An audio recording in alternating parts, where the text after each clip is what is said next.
Okay, अस्सलाम वालेकुम class.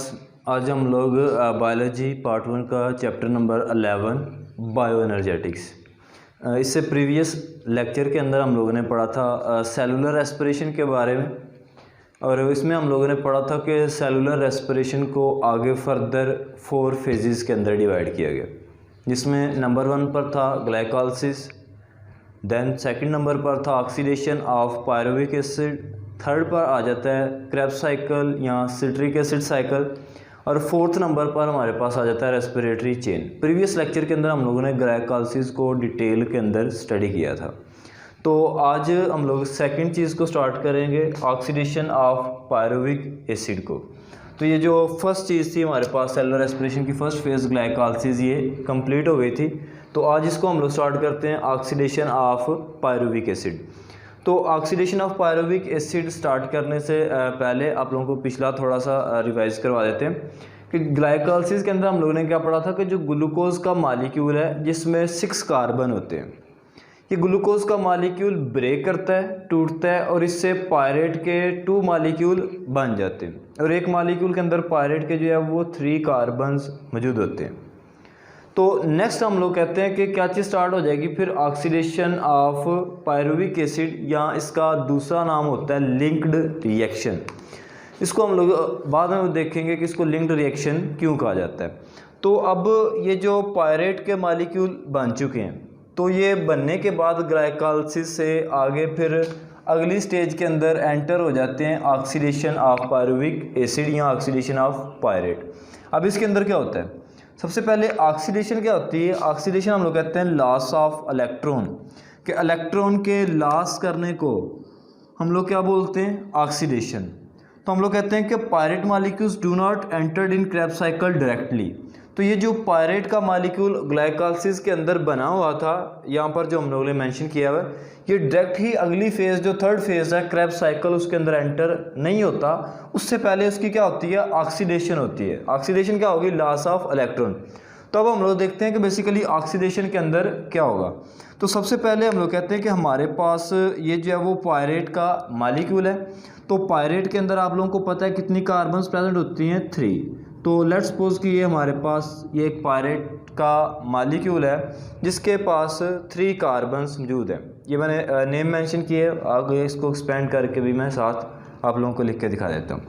अब सबसे पहले स्टेप में क्या होगा कि यही जो 3 कार्बन्स का मॉलिक्यूल है पायरेट, बेसिकली ये 2 मॉलिक्यूल्स होंगे जो इसके अंदर एंटर होंगे ऑक्सीडेशन के अंदर। तो इसके अंदर क्या होगा, एक जो है वो कार्बन डाइऑक्साइड का मॉलिक्यूल रिलीज़ होगा, CO2 का मॉलिक्यूल रिलीज़ होगा, और साथ ही जो यहाँ पर इलेक्ट्रॉन का लॉस होगा in the form of hydrogen, उसको Na- पॉजिटिव एक्सेप्ट करके जो है वो NaDH2 की फार्मेशन कर लेता है, साथ जो है वो हाइड्रोजन आयन। तो इसके रिज़ल्ट पर ये जो 3 कार्बन वाला मॉलिक्यूल था, जब एक कार्बन डाइऑक्साइड लॉस हो जाएगी तो ये 2 कार्बन कंटेनिंग मॉलिक्यूल के अंदर कन्वर्ट हो जाता है, जिसको हम लोग क्या नाम देते हैं, एसिटाइल। क्लियर। अब ये एसिटाइल जो बन गया, जिसके अंदर हम लोग कहते हैं कितने कार्बन है, 2 कार्बन। तो अगले स्टेप में क्या होता है कि इसी एसिटाइल के अंदर एक कोएंजाइम ऐड होता है। क्या चीज़ ऐड होती है, कोएंजाइम। और कौन सा कोएंजाइम ऐड होता है, CoA। तो जब ये कोएंजाइम ऐड होगा तो यही 2 कार्बन वाला मॉलिक्यूल हमारे पास होगा, इसके साथ आके ये CoA जो कोएंजाइम है वो अटैच हो जाएगा। तो जब ये इसके साथ अटैच हो जाता है, इसमें ऐड हो जाता है, तो किस चीज़ की फार्मेशन कर देता है, एसिटाइल CoA। का मतलब कि एसिटाइल का मॉलिक्यूल है जिसके साथ एक कोएंजाइम लगा हुआ है।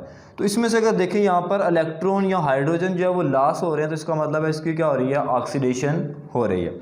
तो इसकी ऑक्सीडेशन के रिजल्ट पर जो है वो क्या चीज़ प्रोड्यूस होती है, एसिटाइल CoA।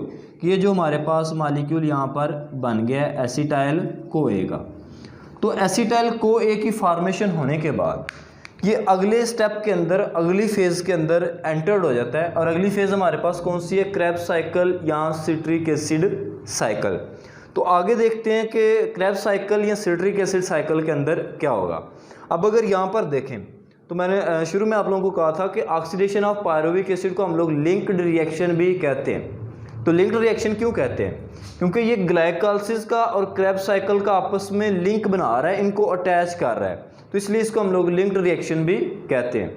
तो आगे हम लोग डिटेल में स्टार्ट करते हैं क्रेब्स साइकिल या सिट्रिक एसिड साइकिल को। तो यही जो मॉलिक्यूल इसके रिजल्ट पर जो है वो 2 मॉलिक्यूल प्रोड्यूस होंगे एसिटाइल को ए के, ये आगे एंटर हो जाएंगे अगली फेज़ के अंदर, जिसको हम लोग क्रेब्स साइकिल या सिट्रिक एसिड साइकिल कहते हैं। तो लेट्स स्टार्ट क्रेब्स साइकिल और सिट्रिक एसिड साइकिल। तो सबसे पहले अगर देखते हैं ये क्रेब्स साइकिल को, तो ये हमारे पास एक इम्पोर्टेंट जो है वो इस चैप्टर का लॉन्ग क्वेश्चन है। इसको स्टार्ट करते हैं। इसको क्रेब्स साइकिल या सिट्रिक एसिड साइकिल क्यों कहा जाता है? क्रेब्स साइकिल ये साइंटिस्ट के नेम से है जिसने इसको डिस्कवर किया था। सिट्रिक एसिड साइकिल इसलिए कहा जाता है कि जो इसके अंदर ये जो सिट्रेट बनता है 6 कार्बन वाला मॉलिक्यूल, आगे देखते हैं इसको हम लोग कैसे बनता है। तो इसको हम लोग सिट्रिक एसिड भी कहते हैं, इसलिए इसको हम लोग सिट्रिक एसिड साइकिल भी कहते हैं। तो अब इसके अंदर क्या होता है कि जो क्रेब्स साइकिल है take place in mitochondrial matrix, ये जो माइटोकॉन्ड्रिया की मैट्रिक्स प्रेजेंट होंगे उनके अंदर ये वाला प्रोसेस होगा। माइटोकॉन्ड्रियल मैट्रिक्स क्या होती है? अगर हम लोग इसको थोड़ा सा देखते हैं तो हम लोग कहते हैं कि माइटोकॉन्ड्रिया को अगर देखें तो उसकी 2 मेम्ब्रेन्स होती हैं। लेट्स सपोज कि उसकी एक मेम्ब्रेन है जो आउटर मेम्ब्रेन है वो स्मूथ होती है, और इनर मेम्ब्रेन ने हम लोग कहते हैं कि इन फोल्ड बनाए होते हैं, और इन फोल्डिंग्स को हम लोग नाम देते हैं क्रिस्टी का। तो ये एक लेट्स सपोज एक सिंपल सा माइटोकॉन्ड्रिया का स्ट्रक्चर है। अब इस माइटोकॉन्ड्रिया के इनसाइड यहाँ पर जो है वो एक फ्लूइड लाइक मटेरियल प्रेजेंट होगा, जिसको हम लोग क्या नाम देते हैं?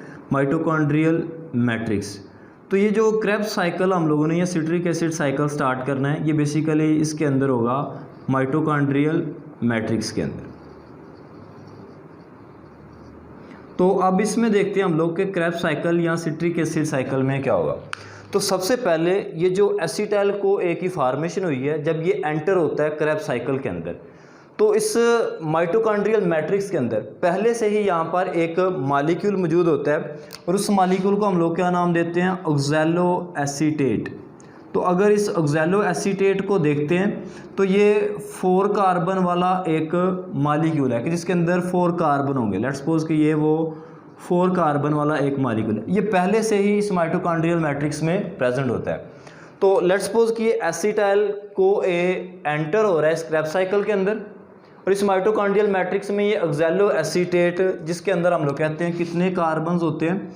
इसके अंदर हम लोग कहते हैं 4 कार्बन होते हैं। तो ये 4 कार्बन वाला मॉलिक्यूल लेट्स सपोज कि ये पहले से ही यहाँ पर माइटोकॉन्ड्रियल मैट्रिक्स में मौजूद था, और ऑक्सीडेशन ऑफ पायरुविक एसिड के रिजल्ट पर जो एसिटाइल को ए प्रोड्यूस हुआ है, इसके अंदर क्या होगा कि इसमें हम लोग कहते हैं कि 2 कार्बन होती हैं जिनके साथ को ए जो है वो अटैच होता है। ये दोनों आपस में मिलेंगे, इनका रिएक्शन होगा।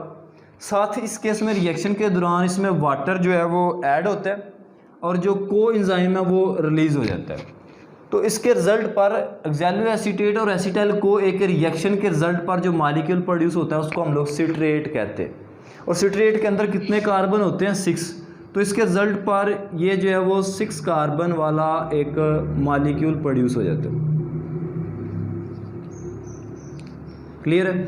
तो ये 6 कार्बन वाला एक मॉलिक्यूल सिट्रेट प्रोड्यूस हो गया। आप इस तरीके से भी देख सकते हैं कि इस ऑक्सैलो एसीटेट के पास 4 कार्बन होते हैं, एसिटाइल के साथ एसिटाइल में 2 कार्बन होते हैं।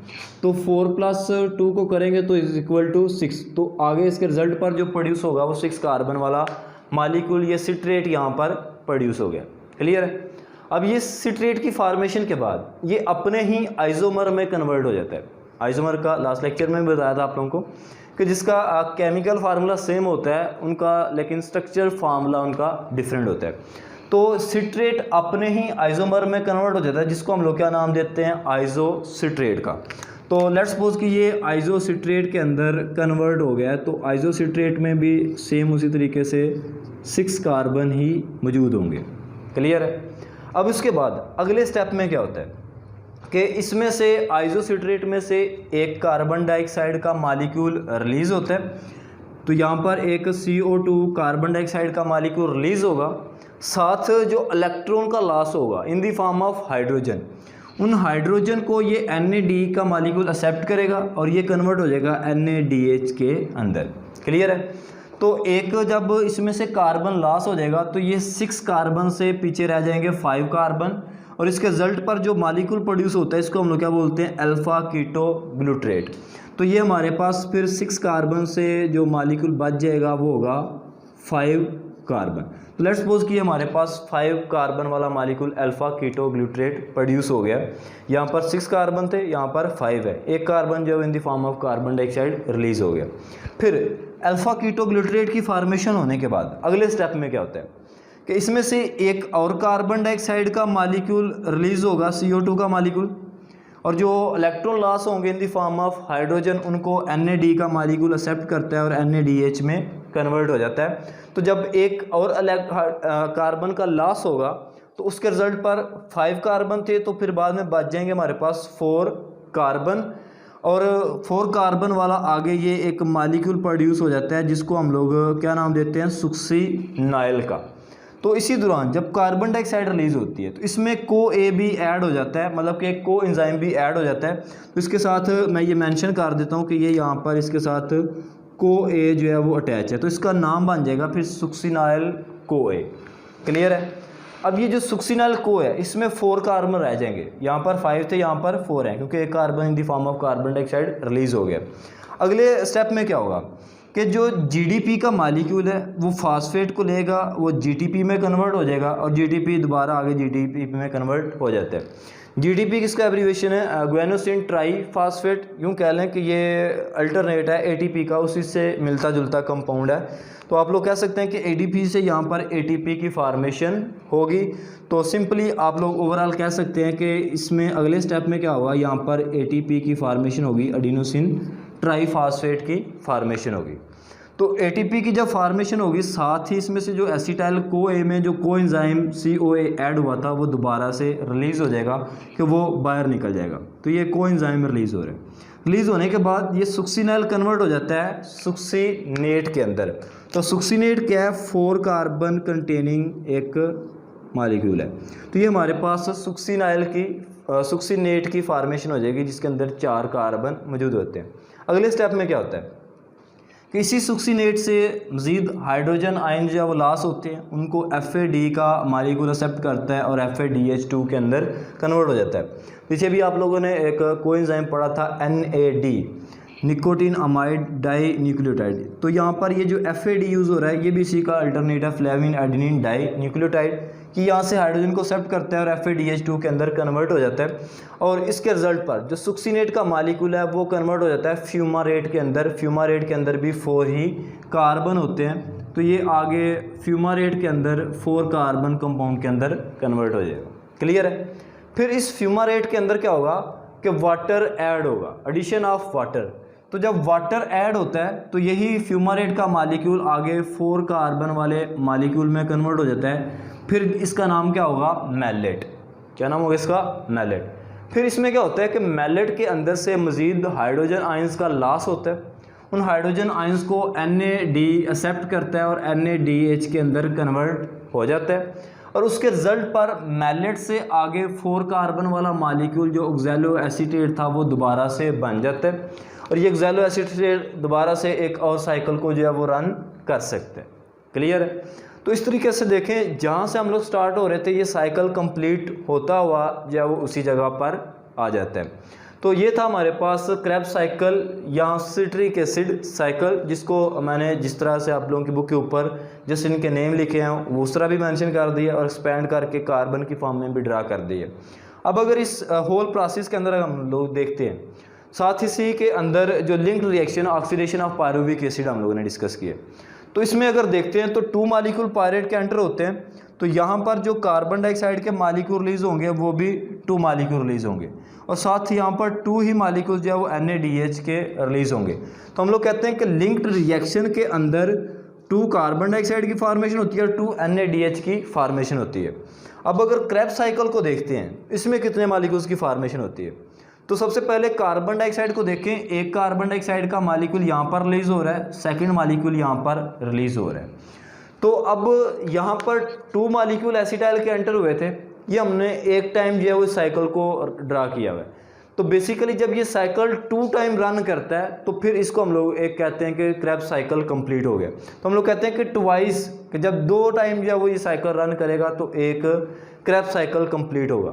तो जब 2 टाइम रन करेगा तो फिर ज़ाहिर सी बात है यहाँ पर जो है वो 2 मालिक्यूल कार्बन डाइऑक्साइड के हो जाएंगे और यहाँ पर भी 2, तो ओवरऑल 2 और 2 4। तो हम लोग कहते हैं 4 कार्बन डाइऑक्साइड के मालिक्यूल प्रोड्यूस होते हैं। इसी तरीके से आप लोग कह सकते हैं कि NaDH के मालिक्यूल कितने प्रोड्यूस होते हैं। तो NaDH का अगर देखें, एक मालिक्यूल हमारे पास यहाँ पर प्रोड्यूस हो रहा है, सेकंड मालिक्यूल यहाँ पर प्रोड्यूस हो रहा है और थर्ड मालिक्यूल यहाँ पर प्रोड्यूस हो रहा है। तो जब साइकिल 2 टाइम रन करेगा तो 3 2 6, तो 6 मालिक्यूल हमारे पास जो है वो NaDH के बनेंगे। फिर अगर देखते हैं तो यहाँ पर हम लोगों ने कहा था कि FAD से FADH2 की फार्मेशन होती है और ये एक ही मालिक्यूल बनता है। तो जब 2 टाइम साइकिल रन करेगा तो ये भी 2 मालिक्यूल बनेंगे, तो 2 मालिक्यूल यहाँ पर हमारे पास FADH के बन जाते हैं। अब अगर एनर्जी की तरफ आते हैं तो हम लोग यहाँ पर कहते हैं कि 1 ATP का मालिक्यूल बनता है। तो जब ये साइकिल 2 टाइम रन करता है तो यहाँ पर जो है वो 2 मालिक्यूल्स जो है वो ATP के बन जाते हैं। तो इसमें हम लोग कहते हैं कि 2 ATP की फार्मेशन हो जाती है। तो ओवरऑल आप लोग कह सकते हैं कि इसके अंदर भी जो नेट गेन होता है एनर्जी का वो कितना होता है कि 2 मालिक्यूल्स हमारे पास बनते हैं ATP के एडिनोसिन ट्राईफॉस्फेट के। तो ये था हमारे पास क्रेब्स साइकिल या सिट्रिक एसिड साइकिल। तो इसको मैं एक दफ़ा दोबारा से रिपीट कर देता हूँ कि ऑक्सीडेशन ऑफ पायरुविक एसिड के रिजल्ट पर जो कंपाउंड बनता है एसिटाइल CoA, ये माइटोकॉन्ड्रियल मैट्रिक्स में एंटर होता है। माइटोकॉन्ड्रियल मैट्रिक्स में पहले से ऑक्सैलोएसीटेट 4 कार्बन वाला मालिक्यूल मौजूद होता है। ये इसके साथ रिएक्शन करेगा और सिट्रेट के अंदर कन्वर्ट हो जाएगा। सिट्रेट आगे अपने ही आइसोमर आइसोसिट्रेट में कन्वर्ट हो जाता है। आइसोसिट्रेट में से NaDH की फार्मेशन होती है और 7 कार्बन डाइऑक्साइड रिलीज होती है और वो 6 से 5 कार्बन में कन्वर्ट हो जाता है, जिसका नाम होता है अल्फा कीटोग्लूट्रेट। अल्फा कीटोग्लूट्रेट में से दोबारा से NAD से NaDH की फार्मेशन होती है और कार्बन डाइऑक्साइड का मालिक्यूल रिलीज होता है और साथ इसी दौरान कोएंजाइम CoA भी ऐड होता है और जो मालिक्यूल बनता है इसके रिजल्ट पर वो होता है सुक्सिनाइल CoA। सुक्सिनाइल CoA बनने के बाद इसमें से ATP की फार्मेशन होती है। GTP इसी का अल्टरनेट मिलता जुलता कंपाउंड है। तो ATP की फार्मेशन होने के बाद 7 CoA दोबारा से रिलीज हो जाता है और वो सुक्सिनेट के अंदर कन्वर्ट हो जाता है। सुक्सिनेट से दोबारा से हाइड्रोजन रिलीज होते हैं और इनको एक्सेप्ट करके FADH2 के अंदर कन्वर्ट हो जाता है। इसके बाद जो है वो कन्वर्ट हो जाता है ये सुक्सिनेट फ्यूमारेट के अंदर। फ्यूमारेट जो 4 कार्बन वाला कंपाउंड है, इसमें वाटर ऐड होता है। वाटर ऐड होने के बाद ये मैलेट के अंदर कन्वर्ट हो जाता है। मैलेट से दोबारा से हाइड्रोजन आयंस को NAD एक्सेप्ट करके NaDH में कन्वर्ट होता है और वो ऑक्सैलोएसीटेट में कन्वर्ट हो जाता है। तो ऑक्सैलोएसीटेट दोबारा से एक और साइकिल को रन करेगा। तो ओवरऑल हम लोग कहते हैं कि 2 मालिक्यूल एसिटाइल के एंटर होते हैं। तो जब ये 2 टाइम साइकिल रन करेगा तो फिर हम लोग कहते हैं कि एक साइकिल जो है वो इसके अंदर कंप्लीट होता है। तो ये था हमारे पास क्रेब्स साइकिल या सिट्रिक एसिड साइकिल, जो कि इम्पोर्टेंट जो है वो लॉन्ग क्वेश्चन है आप लोगों का। तो होप्स आप लोगों को क्लियर हो गया होगा। अगर कोई क्वेश्चन हो तो आप लोग कमेंट सेक्शन में पूछ सकते हैं। अल्लाह हाफिज़।